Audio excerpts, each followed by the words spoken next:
नमस्कार, news one India देख रहे हैं आप। मैं हूं आपके साथ कोमल गंगवार। बुलेटिन की शुरुआत करेंगे तो दिल्ली में कोरोना प्रतिबंधों में आज से ढील दी जा रही है। बता दें, फिलहाल 14 जून तक कोरोना कर्फ्यू जारी रहेगा। आज से 50% क्षमता के साथ शुरू हुई है दिल्ली मेट्रो। तो दिल्ली में आज से बाजार खुलेंगे, मॉल खुलेंगे, शॉपिंग कॉम्प्लेक्स भी खुलेंगे और इवन तरीके से सुबह 10 बजे से रात 8 बजे तक ये तमाम चीजें खुलने वाली हैं। दिल्ली में आज से शर्तों के साथ कई सरकारी दफ्तर भी खुलेंगे। क्लास 1 अफसर 100% और बाकी 50% क्षमता के साथ काम करेंगे। प्राइवेट दफ्तर 50% क्षमता के साथ 9 बजे से शाम 5 बजे तक खुलेंगे दफ्तर। तो वहीं आपको ये भी बता दें कि दिल्ली में gym, spa, salon, entertainment park, water park, public park, garden, assembly hall, auditorium, weekly बाजार, एजुकेशनल और कोचिंग इंस्टीट्यूट, सिनेमा और theatre, restaurant, bar, barber shop, beauty parlour, swimming pool नहीं खुलेंगे।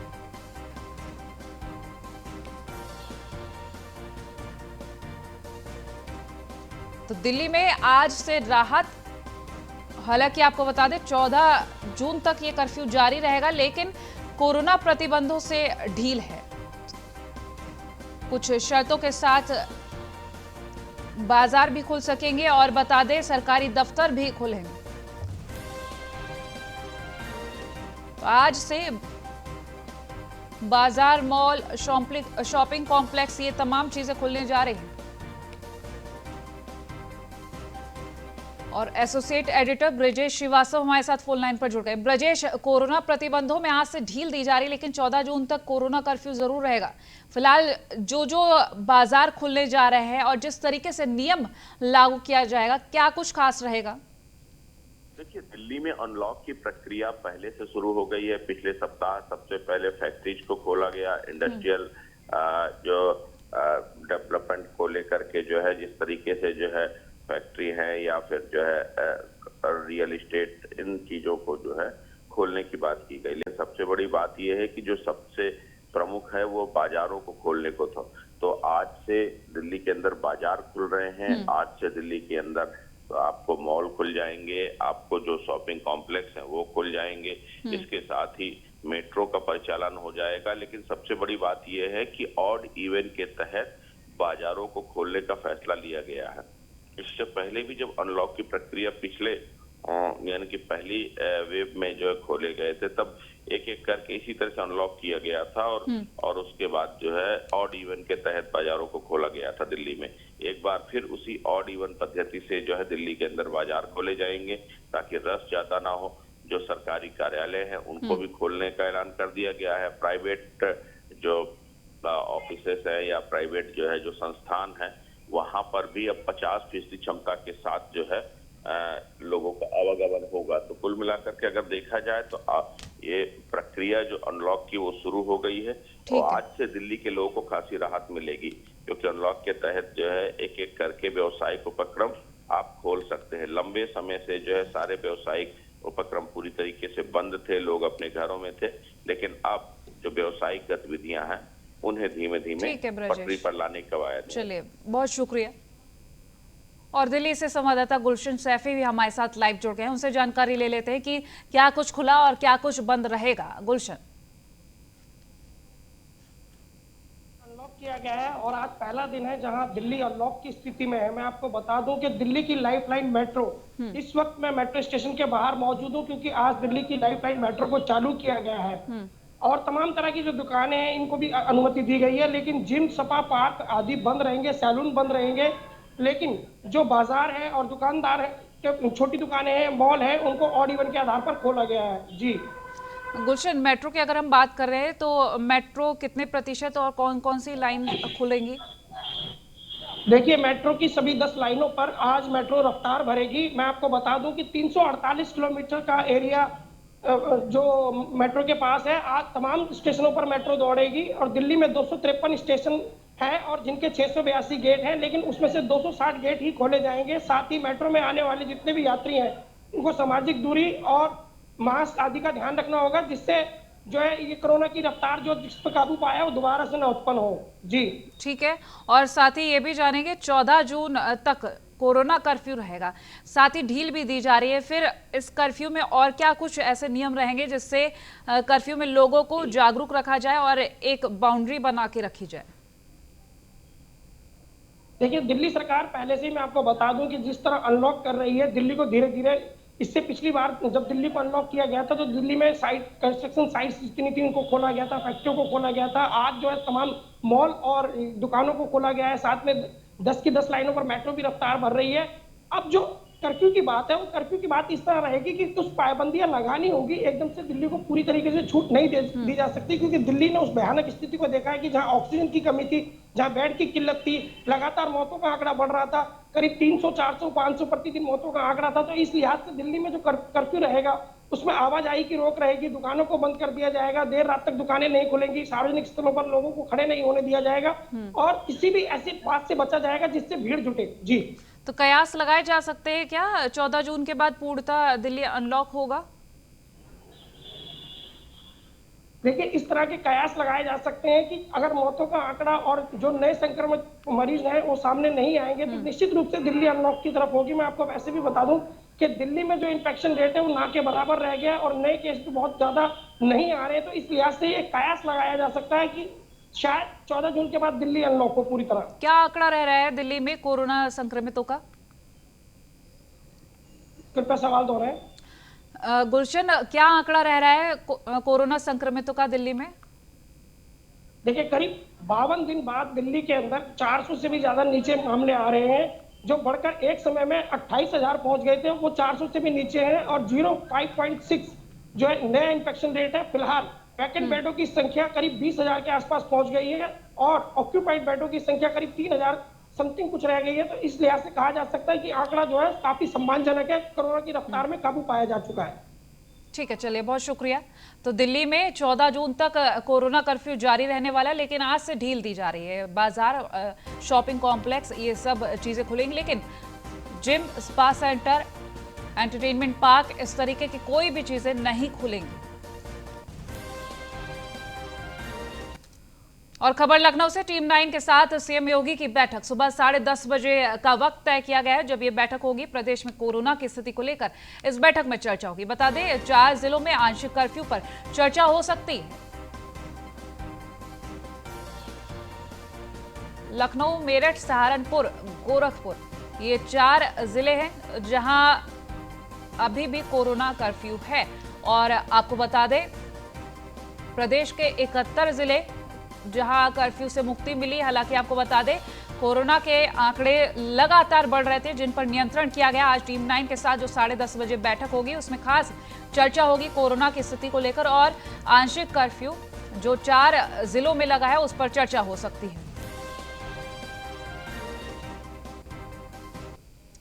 खबर लखनऊ से, राजधानी में एक बार फिर से धारा 144 लगाई गई। लखनऊ में 1 महीने के लिए धारा 144 लगा दी गई है।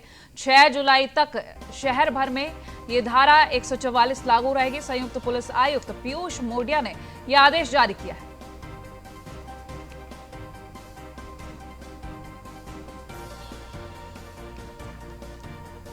तो राजधानी में पूरे 1 महीने तक धारा 144 लागू रहने वाली है।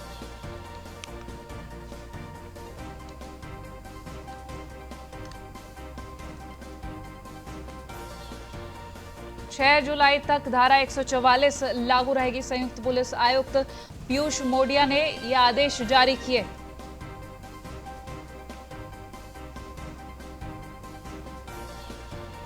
बता दें, जिस तरीके से लगातार आंकड़े बढ़ रहे हैं और 71 जिले जहां कोरोना कर्फ्यू से मुक्ति मिली, लेकिन 4 जिले ऐसे जहां कोरोना कर्फ्यू से मुक्ति नहीं मिली। उन 4 जिलों में लखनऊ का भी नाम शामिल। लखनऊ, मेरठ, सहारनपुर, गोरखपुर।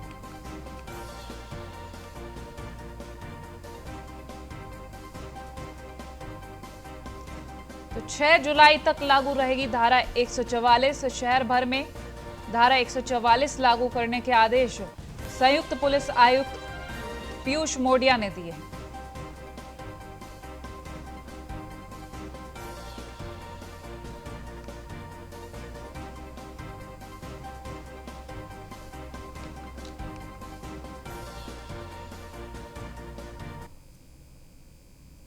और लखनऊ से संवाददाता नीलेश चौहान हमारे साथ लाइव जुड़ गए हैं। नीलेश, आपसे जानेंगे जिस तरीके से अगर हम बात करें 6 जुलाई तक धारा 144 लागू रहने वाली है, किस तरीके से नियमों का पालन करवाया जाएगा और क्या कोई नई रणनीति भी बनाई गई है? क्योंकि 71 जिलों में कोरोना कर्फ्यू से छूट मिली है, लेकिन 4 जिले जिनमें लखनऊ का भी नाम शामिल है, वहां पर ऐसी कोई ढील नहीं दी गई। देखिए, बिल्कुल लखनऊ के joint police commissioner Piyush Modiya की तरफ से निर्देश जारी किया गया है कि लखनऊ में धारा 144 6 जुलाई तक लागू रहेगी। धारा 144 लागू करने का जो विशेष कहें कि धारा 144 राजधानी में क्यों लागू की गई है, तो सबसे बड़ी सोचने वाली बात यह है कि उत्तर प्रदेश में सबसे ज्यादा संक्रमित दूसरी लहर में अगर कोई जिला रहा था वो उत्तर प्रदेश है। अभी भी इसमें पूरी तरीके से छूट नहीं दी गई है, क्योंकि लगातार यहाँ पर जो केसों की संख्या है वो अभी 600 के पार बनी हुई है। तो ऐसी स्थिति में joint police commissioner Piyush Modiya की तरफ से निर्देश जारी किया गया है कि राजधानी के तमाम इलाकों में धारा 144 लागू रहेगी, ताकि लोग सोशल डिस्टेंसिंग का पालन करें, एक साथ एक जगह पर 4 लोगों के ज्यादा ना एकत्रित हो, ताकि कोरोना का बढ़ता हुआ जो संक्रमण है उसको कम किया जा सके।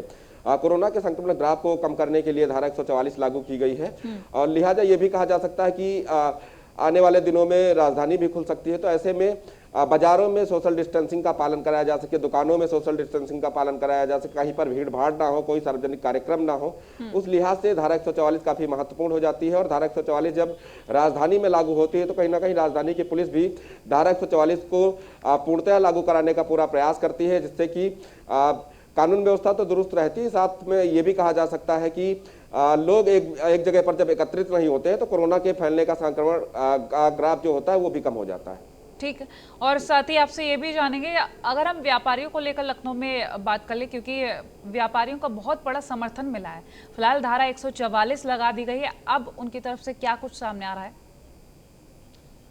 देखिए, व्यापारियों की अगर हम राजधानी की बात करें तो व्यापारी लगातार सरकार को और जिला प्रशासन को अपना समर्थन दे रहे थे। जब उत्तर प्रदेश में दूसरी लहर में कोरोना कर्फ्यू नहीं लगाया गया था, उस समय व्यापारियों ने राजधानी में बढ़ते हुए कोरोना के ग्राफ को देखते हुए सरकार को समर्थन देते हुए सरकार के लॉकडाउन करने से पहले ही अपनी दुकानों को शट डाउन कर दिए थे, ताकि राजधानी में बढ़ते हुए कोरोना के संक्रमण को रोका जा सके। उसके बाद जब सरकार ने कोरोना कर्फ्यू उत्तर प्रदेश में लगाया, राजधानी में लगाया, तो कहीं ना कहीं उसमें भी व्यापारियों को लगातार जो समर्थन है वो जिला प्रशासन को मिल रहा है। व्यापारी लगातार सहयोग कर रहे हैं कि उत्तर प्रदेश की राजधानी भी दूसरे जनपदों की तरह जो है सुरक्षित हो जाए, यहाँ पर भी कोरोना के जो बढ़ते हुए मामले हैं वो कम हो जाए। उसी के लिहाज से व्यापारी लगातार जो है अपनी दुकानों को बंद करके अपने घरों में हैं और लगातार अपने घरों से भी समर्थन देने की बात कर रहे हैं। दूसरे व्यापारियों के संपर्क में है कि अभी जो मार्केट है वो पूरी तरीके से नहीं खोलनी चाहिए, जिससे कि कोरोना का फिर से एक बार जो है खतरा राजधानी में बढ़ जाए।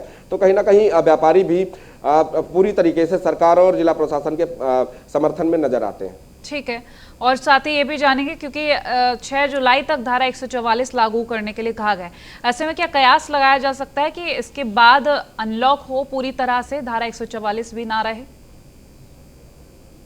देखिए, बिल्कुल उत्तर प्रदेश सरकार ने स्पष्ट निर्देश दिए हैं कि जिन जिलों में 600 से पार कोरोना संक्रमित मरीज हैं वो अभी पूरी तरीके से लॉकडाउन रहेंगे, कोरोना कर्फ्यू का वहां पर पालन कराया जाएगा। जहां पर 600 से नीचे कोरोना संक्रमित मरीज हैं उन जिलों को खोल दिया गया है। 71 ऐसे जिले हैं जहां पर अब कोई भी कोरोना कर्फ्यू लागू नहीं है। हालांकि वीकेंड लॉकडाउन वहां पर भी लगाने की बात कही जा रही है। राजधानी की बात करें तो राजधानी में अभी भी अगर हम संक्रमित मरीजों की बात करें तो करीब 900 के करीब ये संक्रमित मरीजों की संख्या है। अगर वो 600 से नीचे आ जाती है तो सरकार का स्पष्ट निर्देश है कि 600 के नीचे संक्रमित मरीजों की संख्या आने के बाद तत्काल जनपद को खोल दिया जाए। तो व्यापारियों को, आम जनता को और लखनऊ आने वाले लोगों को ये इंतजार रहेगा कि राजधानी में कब जो है संख्या 600 से नीचे आती है, कब राजधानी को पूरी तरीके से खोला जाता है। क्योंकि उत्तर प्रदेश की राजधानी लगातार जो है पिछले 1 साल से यहाँ पर कभी लॉकडाउन होता है, कभी संख्या बढ़ जाती है संक्रमित मरीजों की, तो जिसकी वजह से लगातार दुकानें बंद रहती हैं, शॉपिंग मॉल्स बंद रहते हैं, पार्क बंद रहते हैं। नीलेश, बहुत शुक्रिया तमाम जानकारियों के लिए। और अलीगढ़ में जहरीली शराब से मरने वालों की तादाद लगातार बढ़ती जा रही है। वहीं मामले में कार्रवाई करते हुए पुलिस ने शराब कांड के मुख्य आरोपी ऋषि को गिरफ्तार कर लिया है। इससे पहले पुलिस ने विपिन और कुणाल समेत कुल 40 लोगों को गिरफ्तार किया था। देखते हैं ये रिपोर्ट।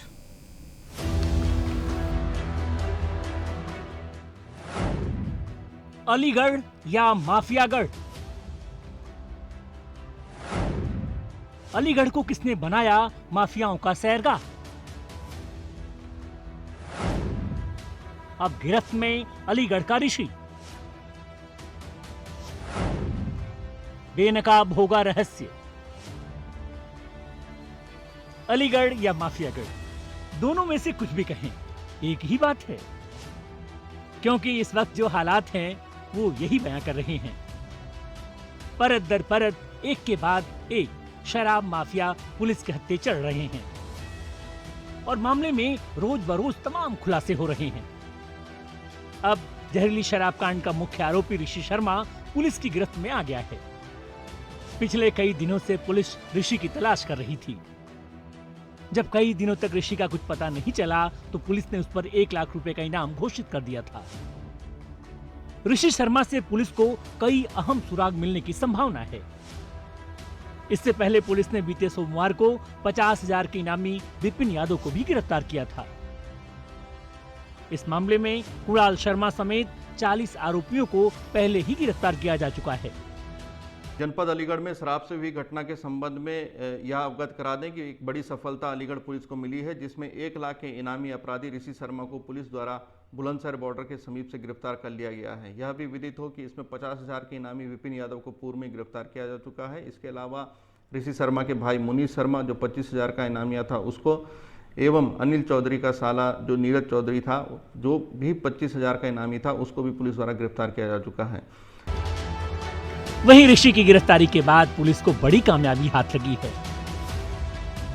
अब पुलिस मामले में संलिप्त और लोगों का पता लगाने की कोशिश में जुटी है। आइए ग्राफिक्स के जरिए एक नजर डालते हैं क्या है पूरा मामला। अलीगढ़ में 27 मई को कुछ लोगों ने शराब पी थी। जिन लोगों ने शराब पी थी उनकी तबीयत खराब होने लगी। हालत बिगड़ने पर लोगों को अस्पताल में भर्ती कराया गया, जहां मौत का आंकड़ा लगातार बढ़ता चला गया। अलीगढ़ के खैर जमा समेत कई गांव के लोग जहरीली शराब का शिकार बने। सीएम योगी ने आबकारी और गृह विभाग के अधिकारियों को तलब किया।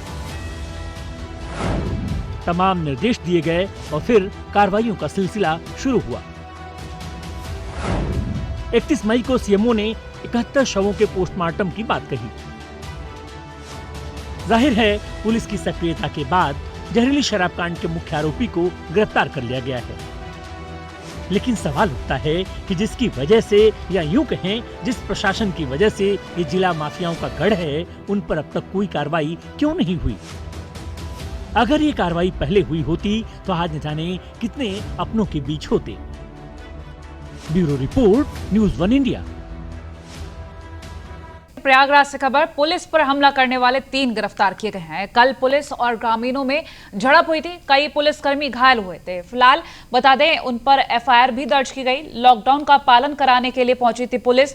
बहरिया थाना क्षेत्र का मामला बताया जा रहा है।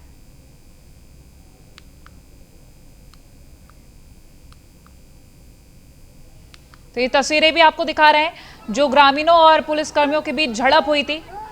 कई पुलिसकर्मी और ग्रामीणों के बीच ये झड़प हुई। बता दें बीते कल का ये मामला है। फिलहाल एफआईआर दर्ज हो चुकी है। कई पुलिसकर्मी घायल हुए थे। लॉकडाउन का पालन कराने के लिए ये पूरी टीम पहुंची हुई थी यहां पर, जहां ग्रामीणों ने किस तरीके से हमला किया है पुलिसकर्मियों पर, ये आप देख सकते हैं तस्वीरों में। देखिए जरा, पथराव भी किया जा रहा है, डंडों से भी मारा जा रहा है। कई पुलिसकर्मी बुरी तरह से घायल हुए हैं इस हमले में।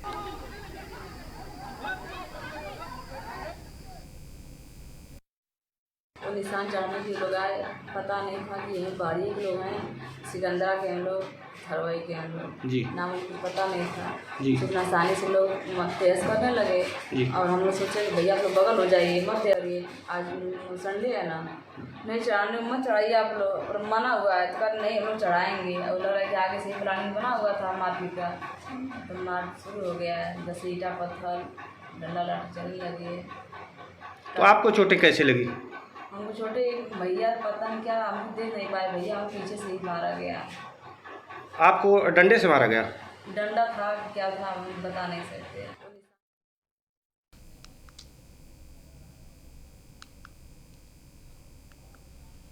और मशहूर एक्टर सयाजी शिंदे अयोध्या दौरे पर हैं। आपको बता दें, सयाजी शिंदे भारतीय फिल्म अभिनेता हैं जिन्होंने तेलुगु, तमिल, मराठी और हिंदी फिल्मों में काम किया है। ये अपने खलनायक के किरदार के लिए जाने जाते हैं। इस दौरान उन्होंने न्यूज़ वन इंडिया से संवाददाता राघवेंद्र शुक्ला से खास बातचीत की है। अयोध्या में भव्य राम मंदिर निर्माण की शुरुआत के बाद अयोध्या में लगातार बॉलीवुड स्टारों का जमावड़ा होता चला जा रहा है। आज हमारे साथ सयाजी शिंदे, जो फिल्म में एक बड़ी भूमिका एक्टर के रूप में अदा करते हैं, लोग तालियां भी बजाते हैं, आप सुर्खियां भी बटोरते हैं। सर, सबसे पहला सवाल, आज आप अयोध्या आए, कैसी अयोध्या लगी? मैं सोचा नहीं था कि मैं कभी अयोध्या में आऊँ। इधर शूटिंग ज़्यादा नहीं होती है, लेकिन अभी 25 साल से इस इंडस्ट्री में हूँ, पहली बार अयोध्या आया। तो एक होता ना कि अयोध्या एक स्वप्न नगरी जैसे पढ़ाया था उसके बारे, लेकिन अयोध्या पुण्य भूमि पर, राम जन्मभूमि पर आके मुझे बहुत खुशी हो गई है। और अयोध्या जिसे युद्ध नहीं होता, वध नहीं होता, उसको अयोध्या बोलते हैं, ऐसे जन्मभूमि पुण्य भूमि पर आया हूँ तो मुझे बहुत खुशी हो गई। और यहाँ सुना मैंने अयोध्या के बारे में, ना रहेगा अलीम ना रहेगा जालिम, तो बहुत बड़ा समझता है वो भी नहीं रहेगा, और बड़ा राक्षस जैसे होता है वो भी नहीं रहेगा। तो एक सही मायने में पुण्य भूमि मानते हैं। तो इधर फिल्म का शूटिंग करने के लिए, और जिसमें मैं एक जालिम का रोल कर रहा हूँ, विलन का रोल कर रहा हूँ, तो एक अच्छी फिल्म बन रही है, तो मुझे बहुत खुशी हो रही है। 25 साल के कैरियर में सर, ऐसी कौन सी मूवी रही जिसने अपने आप को प्रभावित किया हो? देखिए, फिल्म प्रभावित या कैरेक्टर प्रभावित करता है जब लोगों को पसंद ज़्यादा आता है। तो मेरे ख्याल से मेरी हर लैंग्वेज है, हिंदी, मराठी, हिंदी, तमिल, तेलुगु, कन्नड़, भोजपुरी, मलयालम, सब लैंग्वेज में मेरे फिल्म को लोगों ने बहुत पसंद किया है। तो हर एक, मैंने अभी तक और 500 फिल्म के अबव फिल्म किया है, तो मालूम नहीं कितने फिल्मों में प्रभावित किया, लेकिन लोग बहुत मिलते हैं। कि फिल्म इंडस्ट्रीज में आने की ये प्रेरणा आपको कहाँ से मिली? कौन सा हीरो आपको प्रभावित कर गया या कौन सा विलेन? नहीं, मेरे हालात ऐसे थे कि मेरे को जीने के लिए कुछ नहीं था। हमारा ज़मीन था वो डैम अफेक्टेड हो गया, डैम में सब निकल गई, तो कुछ नौकरी नहीं मिल रही थी। फिर मुझे एक्टर बनने का शौक हो गया, तो ड्रामा से मैं प्रभावित हो गया हूँ। तो हमारे यहाँ नीलू फुले जी एक एक्टर थे, काशीनाथ घाणेकर, ऐसे मतलब नाना पाटेकर से लेके हम लोग बचपन देखते आए। और ऐसा कुछ पर्टिकुलर नहीं, लेकिन हम प्रभावित हो गए, एक्टिंग के दीवाने हो गए। एक्टिंग के दीवाने सयाजी शिंदे जी ने जिस तरीके से कहा कि वो ड्रामे के दीवाने हो गए और पारिवारिक स्थिति को देखते हुए फिल्मी जगत में पहुंचे, बड़ा नाम हासिल किया, और आज अयोध्या उन्हें प्रभावित कर रही है। और यही कारण है आज वो अयोध्या में अपनी फिल्म की शूटिंग के दौरान अयोध्या पहुंचे हुए हैं और यहीं से अपने किरदार का बखूबी रोल भी अदा कर रहे हैं। सहयोगी वीडियो जर्नलिस्ट मोहम्मद रजा के साथ Raghavendra Shukla, news one India. और फिलहाल बुलेटिन में इतना ही। खबरों के लिए देखते रहे न्यूज़ वन इंडिया। नमस्कार।